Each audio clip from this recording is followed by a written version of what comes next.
Héctor, por aceptar nuestra invitación al programa hoy. Gracias, mi estimada Yanesi. Buenas noches a todos los amigos de la República Dominicana que sintonizan a esta hora este prestigioso medio de comunicación y esta prestigiosa periodista que nos acompaña. Muchísimas gracias. Nos gustaría que nos puedas dar algún panorama hasta este momento de la situación que se vive, lo que tú puedes percibir de cómo está ahora Ecuador luego de este hecho que ha conmocionado todo el país. El país definitivamente está de luto, propios y extraños de la campaña de Súbelo un poquito el casi. señor Fernando Villavicencio. Se están pronunciando. Mira, eh, no pensé que Ecuador iba a llegar a este punto, Ujú. sinceramente. En los más de 20 años que tengo viviendo en el país, es la primera vez que paso una crisis política de este nivel. En mi carrera de consultor político nunca le he pasado tampoco fuera del Ecuador. Lo que el país está viviendo en este momento es un ataque, es una guerra. El Estado está en guerra en contra del crimen organizado y le está perdiendo. ¿Okay? Eh, Héctor, Sí. el país está, el presidente Guillermo Lasso ha declarado estado de excepción. ¿Eso qué implica? Y si tiene algún efecto legal para las elecciones del domingo 20. Empecemos por la segunda parte. No tiene ningún efecto legal, lo establece el código electoral. Cuando ocurre este tipo de casos, no se suspende la elección y se le permite al partido del candidato que ha fallecido, en el caso de Villavicencio, postular un nuevo candidato. ¿Ok? Se le están dando el chance para que postule un nuevo candidato.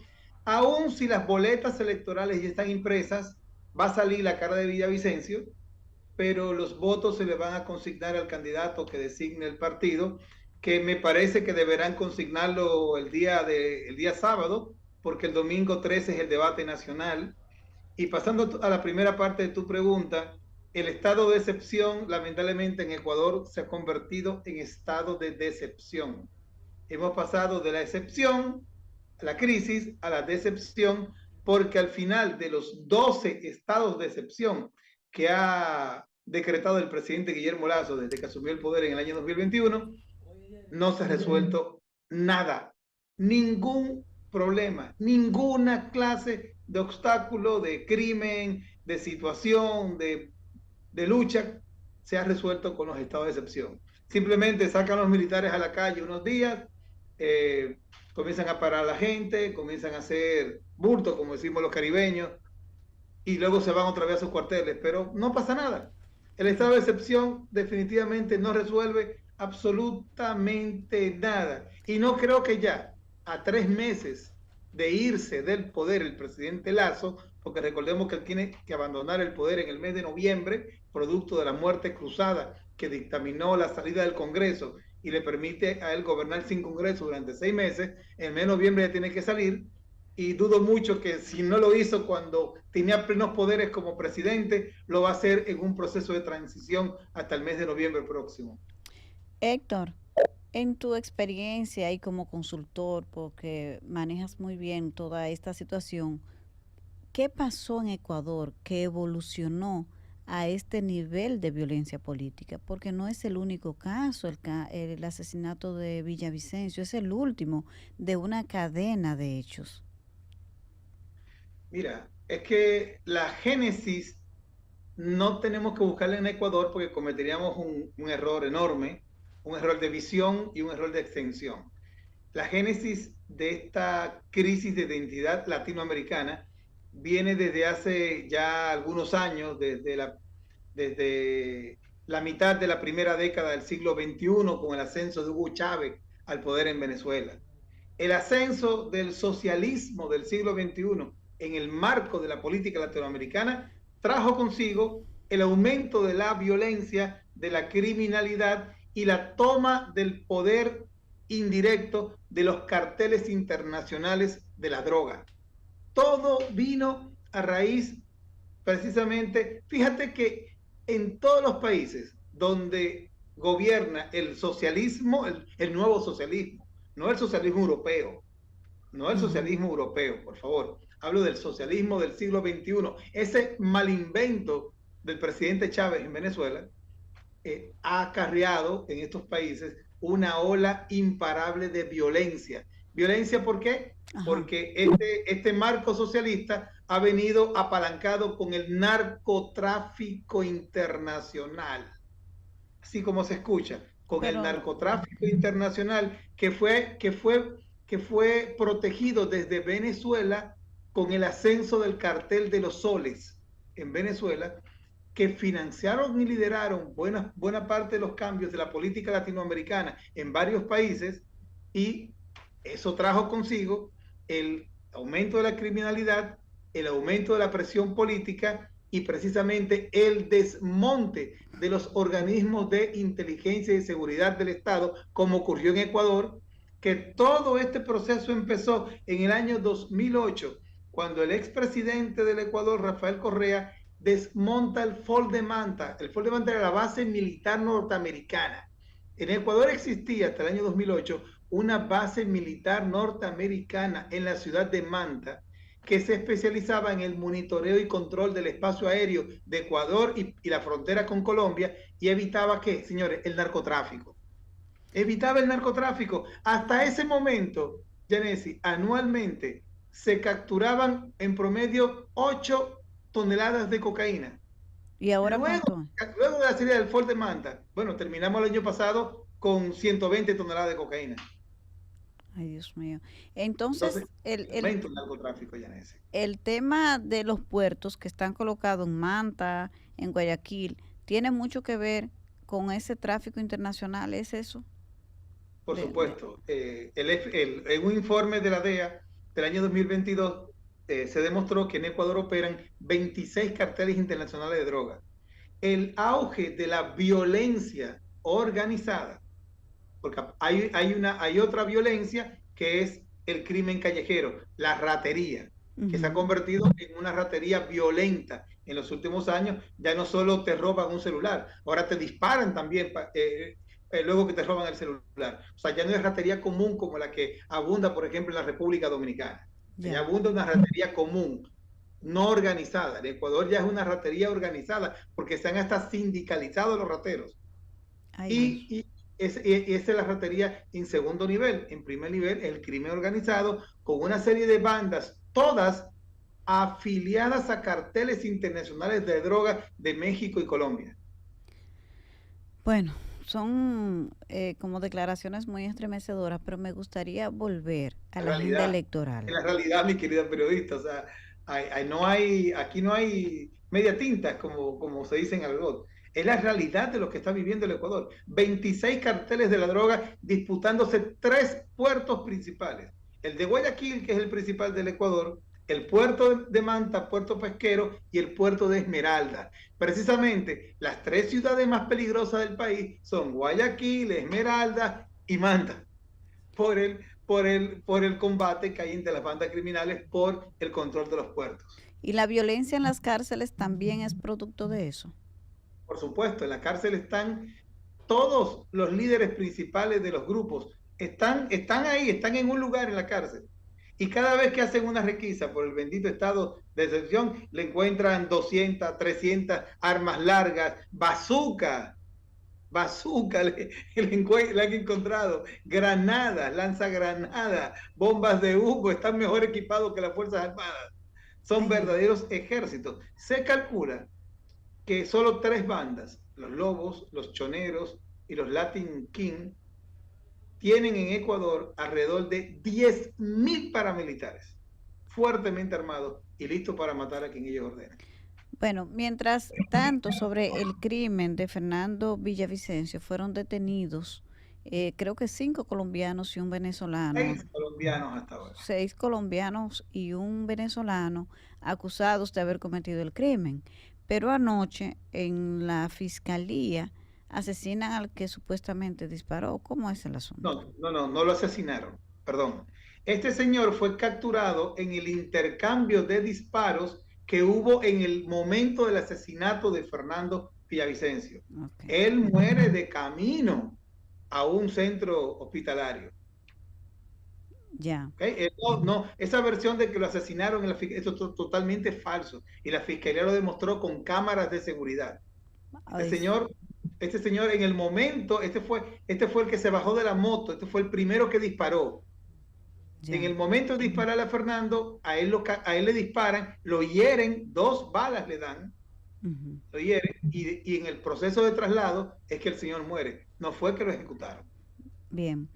Con relación al tema electoral, en la sustitución del candidato Fernando, tú dices que tiene que ser el sábado. Ahora, O sea, ese, debe ser el sábado porque el domingo es el debate nacional. ajá, Y el pero, CNE, el día de hoy, su presidenta Diana Altamaín, anunció que no se va a modificar la fecha del debate, porque no se puede modificar, ya es una semana antes de las elecciones, el ya. día domingo. Entonces, ¿eso cómo impacta el escenario electoral? ¿Podría quizás este hecho generar un voto a favor de Fernando aunque no esté? ¿O qué pasaría? Porque aunque él no, él va a estar en la Por boleta y otro supuesto, podría cosecharlo. esa es una apuesta que el partido construye, que promovía la candidatura de Fernando, está jugando esa apuesta. Van a tratar de alargar inclusive el entierro de Fernando. Va a ser un entierro no de 2 días, como se hace normalmente en Ecuador. Al muerto lo van a pasear por todo el país. Va a ser un entierro de aproximadamente 5 días. Y ellos van a tratar de sacarle todo el provecho político y están en su derecho.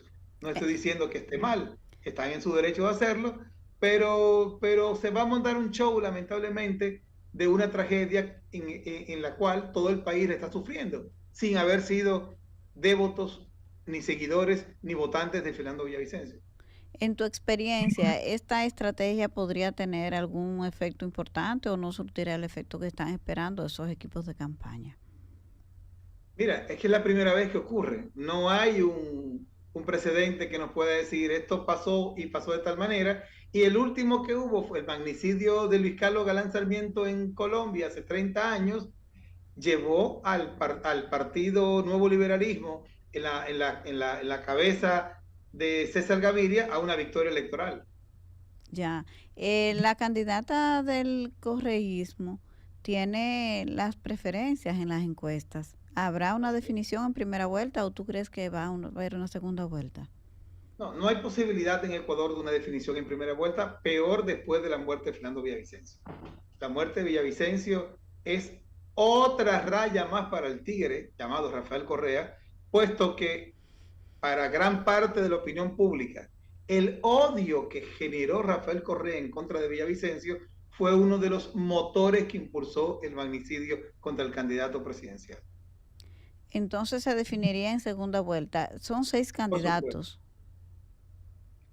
¿Perdón? Son seis candidatos presidenciales, Son sí. 8 candidatos en la actualidad, son 8 candidatos y 2 pasarán a segunda vuelta, según todas las encuestas, según la data que existe, todo parece indicar que el candidato Otto Sonnenhorner pasaría a segunda vuelta con Luisa González Bueno, entonces la segunda vuelta, ¿cuándo sería? en el mes de octubre. En octubre. Así Nosotros, es. bueno, y con relación al impacto que ha tenido, hemos visto muchas expresiones de líderes latinoamericanos. Sin embargo, la izquierda latinoamericana no ha expresado solidaridad con este caso, no se ha visto. Esta mañana, en una entrevista que te invito a que la revises en NTN 24, el periodista Luis Carlos Vélez, que es uno de los editores de la revista Semana, la más prestigiosa de Colombia, Luis Carlos Vélez, uno de los periodistas más prestigiosos de Colombia y mejores investigadores, hizo un análisis del contexto Villavicencio y lo mezcló con las denuncias que hizo Villavicencio en contra de Nicolás Petro, hijo de Gustavo Petro. Es más, Luis Carlos Vélez aseguró esta mañana en Televisión Nacional por NTN 24 que Nicolás Petro estaría directamente involucrado en el asesinato de Fernando Villavicencio. Pero eso como Y una, resulta, eso fue a las 9 de la mañana y a las 11 de la mañana el Estado ecuatoriano anuncia a través de la Fiscalía General del Estado que eran 6 colombianos los perpetradores de Fernando Villavicencio. ¿Coincidencia? No lo sé. bueno, muy complicado. Realmente, desde tu perspectiva, ¿Hasta dónde podría evolucionar toda esta situación? Quizá este hecho podría provocar, vamos a decir, como un punto de inflexión y quizás la clase política ecuatoriana, la ciudadanía, sociedad civil, la clase empresarial podría quizás reorientar el camino que lleva este país. Me gustaría decirte que sí, pero te estaría mintiendo en tu cara, mirándote aquí por la pantalla. Sí te lo diría. Lamentablemente, Ecuador es un país muy fraccionado. Como no existe un partidismo político fuerte como lo tiene la República Dominicana, representado en tres grandes partidos que entre los tres bordean el 98% del electorado dominicano en su conjunto, Ecuador no tiene ese partidismo fuerte. No hay tampoco líderes políticos profesionales. ¿Okay? Al no existir ese profesionalismo en el liderazgo político, hay demasiados mesías, demasiados vendedores de humo y demasiados improvisados. La mayoría de los candidatos presidenciales en Ecuador son improvisados, incluyendo a Guillermo Lazo, que de banquero un día dijo, voy a ser candidato presidencial porque yo tengo la plata para hacerlo. Y punto. Creó su propio partido, construyó su propio partido, financió su propio partido y se lanzó en una candidatura presidencial. Perdió dos veces, 2013, 2017, 2019, en 2013, 2017 y en 2019, el 2021 gana la presidencia. O sea, son inventos políticos. Por eso Lazo llega al poder y no sabía qué hacer con el poder. Porque Lazo no estaba preparado para ser presidente. Lazo no tenía un programa real, porque él nunca se creyó el cuento de que iba a llegar a ser presidente de la República. Llega al poder y no supo qué hacer con el poder. No tenía un plan económico, no tenía un plan de seguridad, no tenía un plan de inversión, no tenía un plan internacional, no tenía gabinete, puso a un menú de cheerleader de ministros y de directores y secretarios de la administración del gobierno que hicieron una verdadera porquería de gobierno. Guillermo Lazo se transformó hoy en el peor presidente de los últimos 30 años que ha tenido Ecuador. Mira que ha tenido presidente malo, pero Lazo termina siendo el peor de todos los presidentes que este país ha tenido. Un verdadero improvisado. O sea, vea, prefiero mejor cambiar el tema de Guillermo Lazo porque Héctor, me da coraje solamente pensarlo. Es difícil de analizar. Ha sido tan mal presidente Guillermo Lazo, tan falto de carácter en un momento de crisis, en un momento quizás de la mayor crisis de ay, seguridad sí, social, quizá de un líder seguridad social. fuerte. Hacen falta en momentos como este liderazgos fuertes, que tengan cabeza fría, que puedan reorientar el país. Entonces, como que, ¿verdad? República Dominicana, Genesi, ha tenido grandes líderes políticos. Desde la caída de Trujillo, tuvo a Joaquín Balaguer, 22 años, tuvo a Leonel Fernández, 12 años, tuvo a un Hipólito Mejía, que bien o mal, ahí gobernó 4 años, tuvo a Danilo Medina 8 años y ahora tiene a Luis Abinader, que está terminando su primer cuatrenio. O sea, ha tenido liderazgo político fuerte la República Dominicana después de la que de Balaguer. Ah, y bueno, y tuvo a don Antonio Guzmán Fernández, que lamentablemente se suicidó, y Salvador Jorge Blanco, que pasó lo que pasó con Jorge Blanco. No fueron quizás líderes que trascendieron, pero hicieron su papel. Hicieron su papel por lo menos en el mantenimiento de la democracia. No dañaron las cosas más de lo que la encontraron. Ya. Y Juan Bosch, aunque no fue presidente de la República, o sea, gobernó por muy poco tiempo, no pudo ejecutar prácticamente nada, ninguna obra de gobierno, pero fue el creador de dos de los tres más grandes partidos de la historia de la República Dominicana. O sea, ha tenido políticos profesionales la República Dominicana. Ecuador no tiene políticos profesionales, la mayoría son improvisados, la mayoría han alquilado partidos políticos para ser candidatos, ¿entiende eso? Como el propio Fernando Villavicencio, que Ya. tuvo que buscar un partido político prestado porque no pertenecía a ningún político, él se vendía como independiente y no pertenecía a ningún partido político y tuvo que buscar uno, la lista 25 construye para poder ser candidato en estas elecciones. Entonces imagínate tú eso, Ya. políticos que dicen que son apolíticos, políticos que dicen que son apolíticos y se venden como independientes. O sea, no hay Increíble. en serio ahí. Una cosa, el nivel de abstención en Ecuador, me gustaría saber cuál es históricamente y si tú 25%. y ahora con este nivel de violencia, ¿tú no crees que la gente quizás tome miedo de ir a votar? Bueno, en las elecciones municipales que recién pasaron, subió al 33%. Elecciones municipales que fueron este año, se eligieron alcaldes y prefectos en todo el país, subió al 33%, pero por ahí anda, por ahí se maneja. Recuérdate que Ecuador tiene 4 millones de ciudadanos viviendo fuera del país. Y hay el voto exterior, sí, se vota la gente que Sí, pero votan 250.000 personas que se inscriben para votar. No votan más que eso. ya.